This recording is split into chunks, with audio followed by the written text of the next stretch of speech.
Today is National Aviation Day, and if you don't know, recently a woman named Lieutenant Madeline Sweigel made history becoming the U.S. Navy's first Black female fighter pilot, receiving her wings of gold. Clearly, this is a big monumental event in history, and we're able to visit with someone who's had a similar journey. Please welcome First Lieutenant Amanda Keller. She's a student naval aviator. Thank you for joining me, Amanda.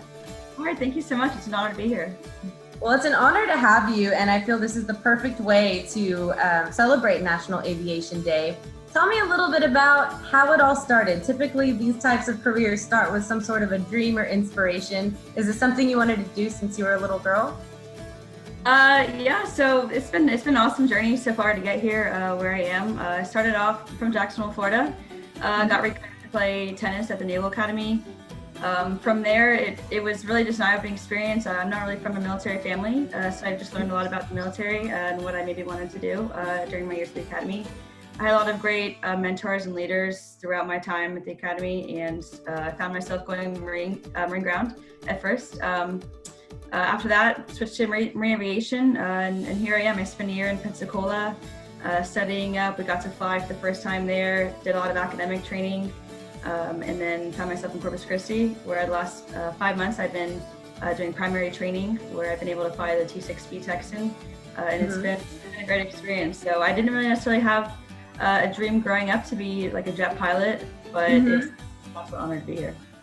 Very, very cool. Well, I know that it is something that a lot of young ladies are able to decide they want to do at a young age, especially learning about women like yourself or Lieutenant Madeline Sweigel. Now, there have to be a lot of challenges that come with this profession, whether it be focused on you being a woman or just a career in general. What are some things to consider for anyone looking for this profession?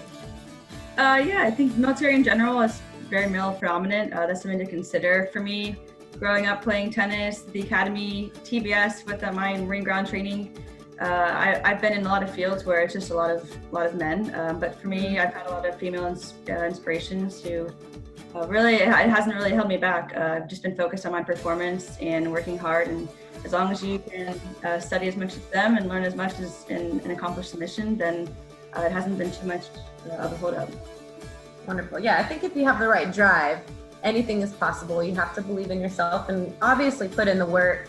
Now, those are some of the, I guess, the academic challenges. Now, let's talk about some of the physical, life-threatening challenges that you're kind of signing up for. Talk about any fears that you may have had or any predispositions that people might have or misunderstandings about being in this field.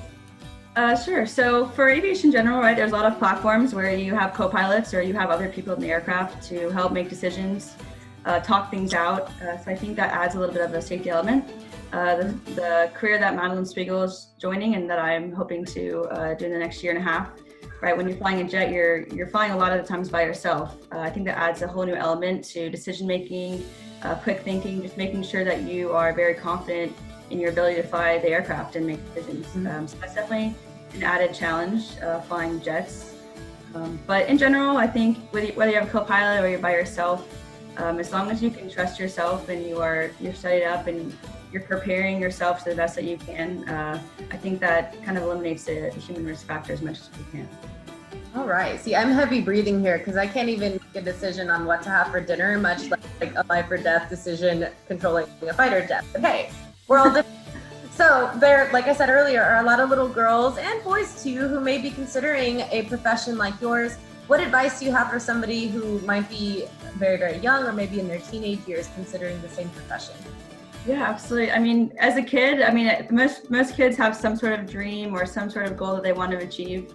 And keeping that in the back of your mind while you work hard is really important. I think as a kid, I found that expanding your horizons, learning as many skills as you can, playing sports, studying hard as much as you can, just being the big picture, being the whole picture is very important to just becoming a very well-rounded person. I think that goes a long way because a lot of the military experiences I've had, right, it's so much of teamwork, group studying, and I definitely would not have made it this far if it wasn't for the support of my family, the friends that I've made in the last year and a half with studying. That's absolutely crucial. So being able to not only focus on yourself and work hard, but also helping others and focusing on the bigger picture is really important. I think it can take you a long way. Great. Well, that's great advice. And now, before we go, I have to ask, I'm sure in your profession, National Aviation Day is kind of a big deal. What are some ways that you like to celebrate, or do you suggest for us to do so?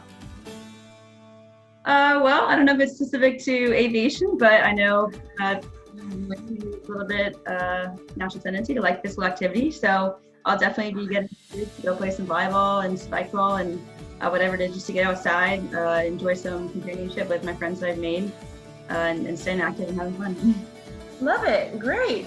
Well, thank you so much for your time. We wish you the best of luck in your journey, and we want you to know that you're inspiring not only those of us who know for sure we don't want to pursue this profession, but certainly the young children that are considering this profession. It's an inspiration, especially the fact that you're a female. It truly shows that we are capable of anything. Thank you so much for your time. All right, thank you so much.